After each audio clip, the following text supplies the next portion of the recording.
the global student population, our technology needs to be resilient, it needs to be redundant, but more importantly, it simply needs to work. I am Dr. William Gregg Price. I am the Vice Chancellor of Information Technology and Chief Information Security Officer for Troy University.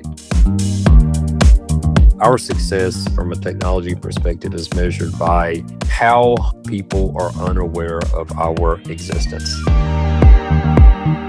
We don't want technologies that are wasteful of resources or a distraction. So what we attempt to deliver are tools that are cohesive and that address the core needs of the students, that are outcome driven. We want the tools to be things that they will encounter and experience when they leave the institution.